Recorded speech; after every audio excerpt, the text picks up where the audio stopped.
Hai, Assalamualaikum warahmatullahi wabarakatuh dan salam sejahtera semua. Hari ini kami akan membentangkan kajian dengan tajuk kesalahan penggunaan kata dalam bahasa Melayu dengan lebih tepat analisis morfologi. Dalam pembentangan ini, kami akan menekankan bagaimana kesalahan penggunaan kata boleh berlaku dalam pelbagai media termasuk media massa, media cetak dan media elektronik. Kami juga akan menerangkan bagaimana kesalahan ini menjelaskan ketepatan dan keindahan bahasa. Kesalahan penggunaan kata adalah isu yang semakin berleluasa dalam masyarakat kita. Contohnya, papan tanda awam di stesen bas atau lapangan terbang kadang-kadang menampilkan teks yang salah dari segi imbuhan ataupun struktur kata. Selain itu, media sosial juga dan portal berita juga sering menyiarkan berita atau artikel dengan penggunaan kata yang tidak tepat. Penggunaan bahasa yang salah bukan sahaja mengelirukan pembaca, tetapi juga boleh memberi kesan negatif terhadap imej penulis atau pihak yang menyiarkan maklumat tersebut. Oleh itu, kajian ini menekankan kepentingan penguasaan morfologi bahasa Melayu supaya penggunaan kata menjadi lebih tepat dan berkesan. Pernyataan masalah. Walaupun bahasa Melayu merupakan bahasa rasmi negara kita, kesalahan masih banyak berlaku. Kesalahan-kesalahan ini biasanya melibatkan imbuhan seperti di dan ber, serta pembentukan kata yang salah. Ia boleh dilihat melalui media massa seperti berita televisyen, artikel dalam surat khabar dan papan tanda awam. Keadaan ini menunjukkan masyarakat kurang memahami sistem morfologi bahasa. Tanpa pengetahuan yang betul, kesalahan akan terus berulang dan pembaca akan terdedah kepada bahasa yang tidak tepat. Objektif kajian ini mempunyai beberapa objektif. Objektif yang pertama adalah untuk mengenal pasti kesalahan penggunaan kata dalam pelbagai media. Yang kedua, menganalisis kesalahan dari sudut morfologi untuk memahami punca kesalahan. Dan yang ketiga, menjelaskan pembetulan yang tepat supaya penggunaan kata menjadi betul. Serta yang keempat, menilai kesalahan terhadap bahasa termasuk kefahaman dan imej bahasa. Objektif ini akan membantu kita untuk memahami dengan lebih mendalam bagaimana kesalahan berlaku dalam cara mengatasinya. Kajian ini memfokuskan kepada kesalahan kata yang diperoleh daripada 3 sumber utama.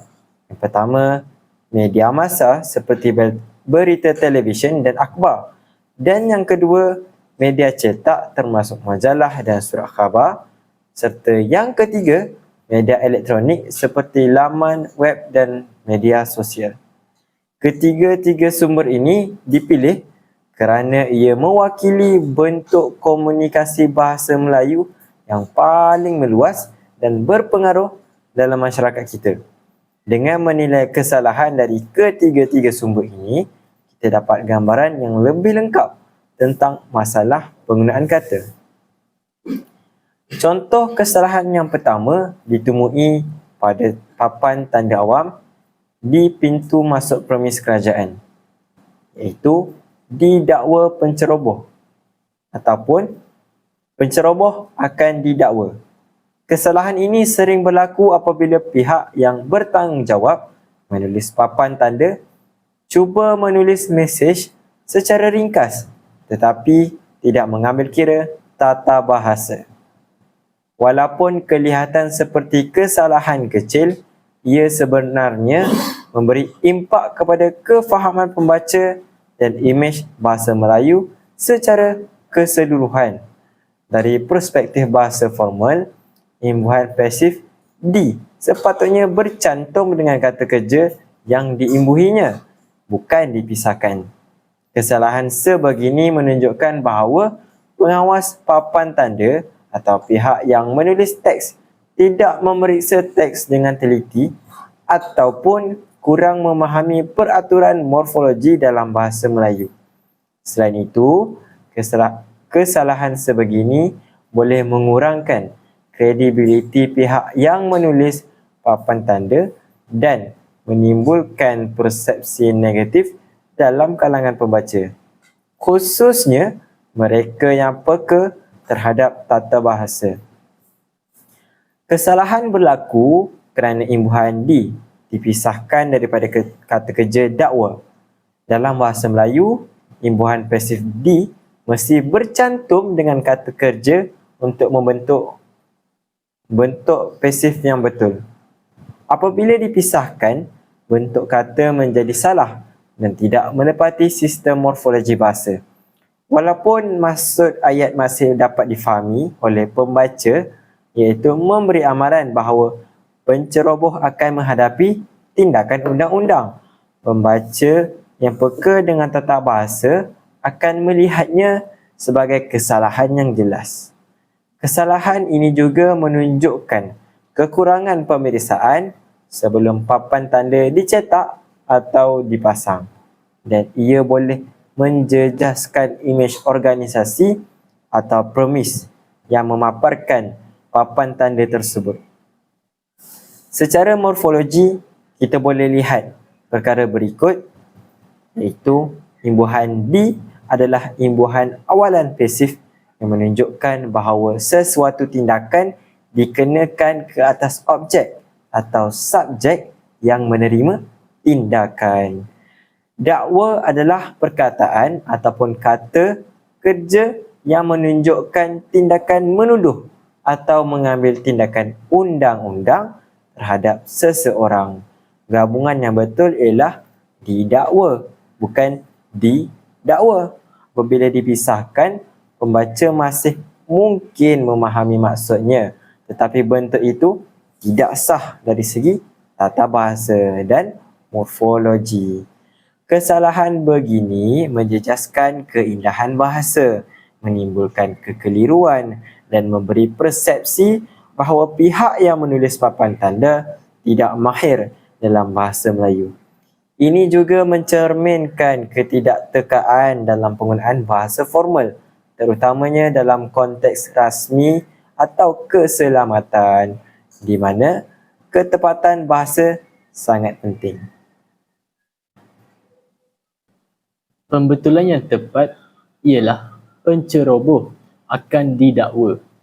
Dalam ayat pembetulan ini, imbuhan D bercantum dengan kata kerja dakwa bagi menghasilkan bentuk pasif yang betul. Selain itu, penambahan kata akan membantu memperjelas bahawa tindakan akan dilakukan di masa hadapan, menjadikan mesej lebih formal dan mudah difahami. Bentuk betul ini menunjukkan bahawa pihak yang menulis papan tanda memahami tata bahasa, morfologi dan gaya bahasa yang sesuai. Ia juga mengelakkan pembaca daripada salah tafsir atau menilai bahasa yang digunakan sebagai tidak tepat atau tidak profesional. Jadi, kesan kesalahan ini adalah signifikan kerana ia boleh mengelirukan pembaca, menjejaskan imej bahasa Melayu dan menurunkan kredibiliti pihak yang meletakkan papan tanda. Pembaca mungkin beranggapan bahawa pihak yang menulis papan tanda kurang mahir atau tidak peka terhadap tata bahasa formal, sekaligus memberikan kesan negatif kepada imej premis atau organisasi tersebut. Punca kesalahan biasanya termasuk kurangnya pengetahuan tentang imbuhan pasif. Penulis mungkin tidak tahu bahawa imbuhan D mesti bercantum dengan kata kerja. Dan yang kedua, pengaruh bahasa tidak formal, di mana bahasa percakapan harian atau media sosial sering memisahkan imbuhan. Dan gaya ini secara tidak sedar dibawa ke tulisan rasmi. Dan yang ketiga, kekangan masa atau ruang pada papan tanda di mana penulis mungkin terburu-buru menyiapkan papan tanda tanpa memeriksa tata bahasa secara teliti.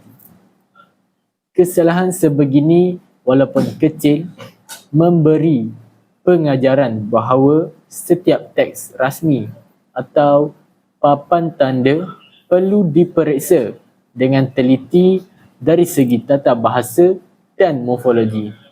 Jadi hal ini untuk memastikan mesej yang disampaikan jelas, tepat dan formal. Baiklah, seterusnya kesalahan dalam media cetak. Dalam media cetak seperti majalah dan surat khabar, kesalahan yang kedua kami jumpa ialah merbahaya. Kata ini biasanya muncul dalam artikel berita, laporan keselamatan atau artikel kesihatan yang cuba menekankan risiko sesuatu perkara. Walaupun nampak kecil, penggunaan imbuhan yang salah ini menjejaskan ketepatan bahasa. Pembaca mungkin tidak menyedari kesalahan ini, tetapi bagi penulis atau pembaca yang peka tata bahasa, ia memberi gambaran kelemahan penguasaan bahasa. Kadang-kadang penulis menggunakan bentuk ini kerana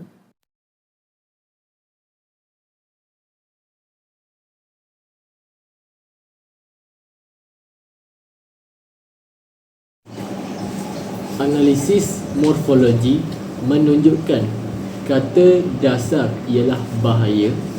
Imbuhan awalan yang betul ialah ber, bukannya mer. Bentuk merbahaya tidak wujud sama sekali dalam tata bahasa Melayu. Kesalahan ini termasuk dalam kategori pembentukan kata yang salah, di mana imbuhan awalan tidak sesuai dengan kata dasar. Ini adalah contoh bagaimana kesalahan morfologi boleh menjejaskan ketepatan komunikasi walaupun makna perkataan masih difahami. Jadi pembetulannya adalah bentuk yang betul ialah berbahaya. Kesan kesalahan ini termasuk mengurangkan ketepatan komunikasi kerana pembaca mungkin keliru, menunjukkan kelemahan penguasaan tata bahasa oleh penulis. Dalam konteks media cetak yang formal, ia boleh menjejaskan imej profesional penerbit atau penulis. Oleh itu, memahami imbuhan dan pembentukan kata adalah penting supaya mesej yang disampaikan jelas dan tepat. Baiklah, seterusnya contoh kesalahan diksi media masa digital. Contoh kesalahan kedua ditemui dalam video TikTok yang mempromosikan produk kecantikan. Jadi seperti mana yang boleh dilihat gambar yang tertera yang dipaparkan pada slide tersebut, di mana dia menunjukkan kulit putih jadi idaman semua. Jadi, kesalahan ini agak kerap berlaku dalam media sosial kerana pencipta kandungan sering menekankan mesej yang ringkas atau viral tanpa memeriksa ketepatan bahasa. Walaupun nampak seperti ayat biasa, penggunaan perkataan kulit putih boleh menimbulkan persepsi yang salah dan sensitif kerana ia merujuk kepada standard kecantikan yang sempit dan tidak inklusif. Dari perspektif bahasa formal, penggunaan diksi yang lebih tepat dan neutral ialah kulit cerah, lebih sesuai dan mengelakkan salah tafsir. Kesalahan sebegini menunjukkan bahawa pencipta kandungan kurang peka terhadap penggunaan bahasa yang betul dan implikasi sosial mesej yang disampaikan. Baiklah, seterusnya analisis kesalahan. Kesalahan berlaku kerana perkataan putih digunakan untuk menggambarkan kulit, di mana dalam konteks bahasa Melayu formal boleh dianggap terlalu literal dan kurang sensitif.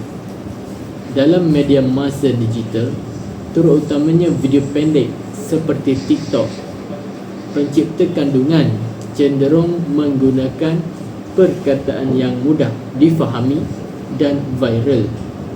Walaupun maksud ayat masih difahami, iaitu menekankan kulit yang lebih cerah atau bersih, pembaca atau penonton yang peka dengan diksi dan bahasa sensitif akan melihatnya sebagai kurang tepat. Kesalahan ini bukan sahaja menjejaskan kualiti bahasa, tetapi juga boleh menimbulkan persepsi negatif terhadap mesej yang ingin disampaikan. Baiklah, seterusnya analisis morfologi dan diksi. Secara morfologi dan dari segi diksi, putih adalah kata sifat yang literal yang merujuk kepada warna. Cerah adalah kata sifat yang lebih neutral dan tepat untuk menggambarkan tona kulit tanpa menyentuh isu perbandingan warna yang sensitif. Penggunaan diksi yang betul ialah kulit cerah. Apabila menggunakan kulit putih, mesej mungkin difahami, tetapi ia tidak sesuai dari segi bahasa yang sensitif dan norma sosial. Kesalahan sebegini menjejaskan imej bahasa dalam media digital dan boleh memberikan kesan psikologi kepada penonton, terutamanya generasi muda seperti kita. Seterusnya pembetulan. Pembetulan yang tepat ialah kulit cerah jadi idaman semua. Dengan pembetulan ini, diksi menjadi lebih neutral, sopan dan formal, serta mengelakkan salah tafsir.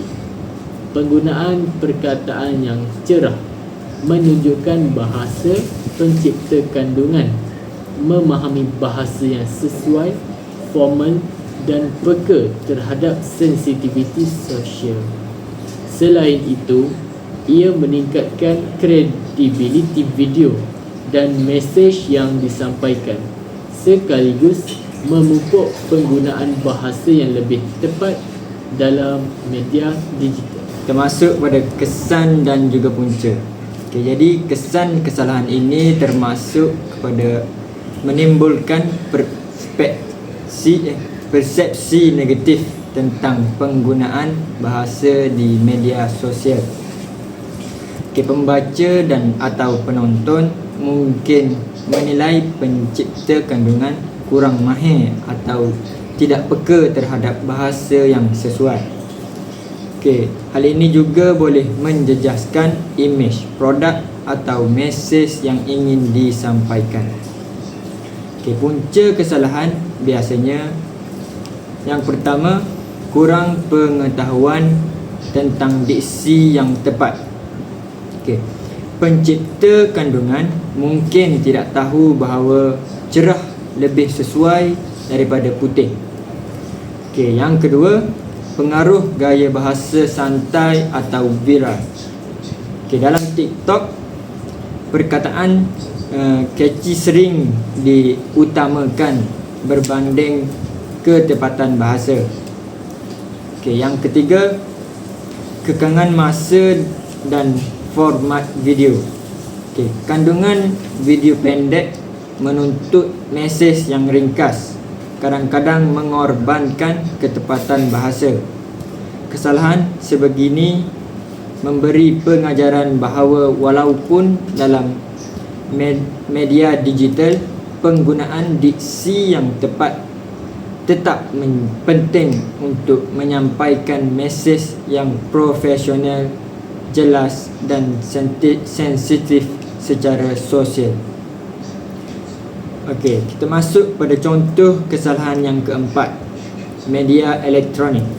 Okey, contoh kesalahan keempat yang ditemui dalam laporan berita elektronik di televisyen dan portal berita. Contoh iaitu sah wujud aktiviti mengorek tanah dekat lokasi letupan paip gas. Okay, jadi kesalahan ini agak kerap berlaku apabila wartawan atau penyampai berita ingin menyampaikan maklumat dengan cepat. Walaupun makna ayat masih difahami, penggunaan perkataan dekat kurang tepat dari segi tata bahasa formal bahasa Melayu. Ke dalam konteks rasmi dan berita elektronik, bentuk yang betul ialah di lokasi kerana ia menunjukkan tempat kejadian secara tepat. Kesalahan sebegini menunjukkan bahawa penyampai berita kurang peka terhadap tata bahasa dan juga diksi formal walaupun konteks berita adalah kritikal dan menyangkut keselamatan awam. Okey, analisis kesalahan. Jadi kesalahan berlaku kerana perkataan dekat digunakan untuk merujuk lokasi, sedangkan dalam bahasa rasmi preposisi yang tepat ialah di. Penggunaan kata dekat lebih sesuai untuk percakapan yang santai, manakala di lokasi sesuai untuk laporan berita rasmi atau dokumen formal. Walaupun penonton masih dapat memahami bahawa aktiviti mengorek tanah berlaku di tempat letupan paip gas, bentuk ayat yang salah boleh mengurangkan kredibiliti berita. Kesalahan ini menjejaskan profesionalisme wartawan dan portal berita serta boleh menimbulkan kekeliruan kepada penonton yang peka dengan bahasa yang formal. Okay, seterusnya analisis morfologi dan juga preposisi. Okay, jadi secara morfologi dan dari segi penggunaan preposisi, dekat ialah kata tunjuk tempat yang lebih bersifat percakapan atau tidak formal. Okay, di ialah preposisi yang menunjukkan tempat secara tepat dan formal sesuai untuk ayat berita rasmi. Okay, gabungan yang betul ialah sah wujud aktiviti mengorek tanah di lokasi letupan paip gas. Okay, penggunaan preposisi yang tepat meningkatkan ketepatan bahasa dan profesionalisme laporan berita. Kesalahan sebegini boleh menjejaskan kredibiliti media elektronik dan pemahaman penonton terhadap maklumat yang kritikal. Jadi pembetulan yang tepat ialah sah wujud aktiviti mengorek tanah di lokasi letupan paip gas. Dengan pembetulan ini, penggunaan preposisi menjadi formal dan juga tepat, menyampaikan maklumat dengan jelas kepada penonton. Bentuk betul ini menunjukkan bahawa wartawan memahami tata bahasa dan diksi formal bahasa Melayu, meningkatkan kredibiliti laporan berita.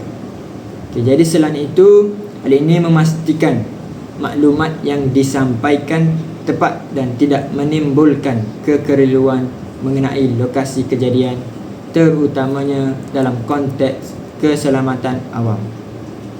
Jadi kesan kesalahan ini termasuk penonton mungkin kurang peka atau keliru mengenai lokasi kejadian sebenar. Jadi menjejaskan imej bahasa Melayu dalam media elektronik dan juga kredibiliti wartawan. Jadi penonton boleh menilai bahawa portal berita kurang teliti dalam penyampaian maklumat yang kritikal. Punca kesalahan biasanya pengaruh bahasa percakapan. Wartawan atau penyampai berita menggunakan bahasa sehari-hari yang tidak formal. Seterusnya, kekangan masa dan tekanan siaran langsung. Penyampai berita secara cepat boleh menyebabkan tata bahasa kurang tepat. Seterusnya, kurang pemeriksaan editorial. Penyuntingan yang tidak teliti boleh membiarkan kesalahan preposisi terlepas. Jadi kesalahan sebegini menunjukkan bahawa setiap berita elektronik walaupun disiarkan dengan segera perlu diperiksa dari segi tata bahasa dan diksi untuk memastikan maklumat yang jelas, tepat dan profesional, terutamanya apabila menyangkut keselamatan awam. Dari kajian kami, jelas bahawa kesalahan yang paling kerap berlaku melibatkan imbuhan di dan ber, serta struktur kata yang tidak tepat. Kesalahan ini wujud di semua jenis media, papan tanda awam, artikel media cetak dan laman web elektronik. Jadi ini menunjukkan bahawa masyarakat kurang memahami sistem morfologi bahasa Melayu. Kesalahan yang berulang boleh menjejaskan kefahaman pembaca, mengelirukan orang ramai dan memberi contoh bahasa yang salah. Sebagai contoh, pembaca yang sering membaca dijual murah mungkin mula menganggap itu betul, lalu menggunakannya dalam penulisan harian mereka. Jadi kajian ini mencadangkan beberapa langkah untuk mengurangkan kesalahan. Yang pertama, pendidikan bahasa Melayu perlu lebih menekankan aspek morfologi, terutamanya imbuhan pasif dan awalan kata kerja. Media sosial dan laman web perlu digalakkan menggunakan bahasa yang betul, misalnya melalui panduan ringkas atau semak bahasa automatik. Pihak berkuasa perlu memantau papan tanda awam supaya penggunaan kata yang salah dapat dikurangkan. Masyarakat juga perlu lebih peka terhadap bahasa yang digunakan dalam semua media dan melaporkan kesalahan yang ditemui. Jadi sebagai kesimpulan, kesalahan penggunaan kata boleh menjejaskan kualiti bahasa Melayu walaupun nampak kecil. Pemahaman yang mendalam terhadap morfologi adalah penting supaya bahasa yang digunakan tepat dan berkesan. Dengan kesedaran pendidikan dan pemantauan yang berterusan, kita boleh memastikan bahasa Melayu kekal indah, tepat dan juga profesional. Kesalahan yang kerap berlaku memberi pengajaran bahawa kita perlu sentiasa memeriksa dan memperbaiki penggunaan bahasa, terutamanya dalam media yang luas pengaruhnya. Okey, rujukan yang kami guna ialah Dewan Bahasa dan Pustaka DBP, buku Tata Bahasa Dewan Sumber dalam Talian, media cetak dan media elektronik yang relevan. Okay, jadi rujukan ini membantu kami mengenal pasti kesalahan yang sebenar dan memberi cadangan pembetulan yang tepat.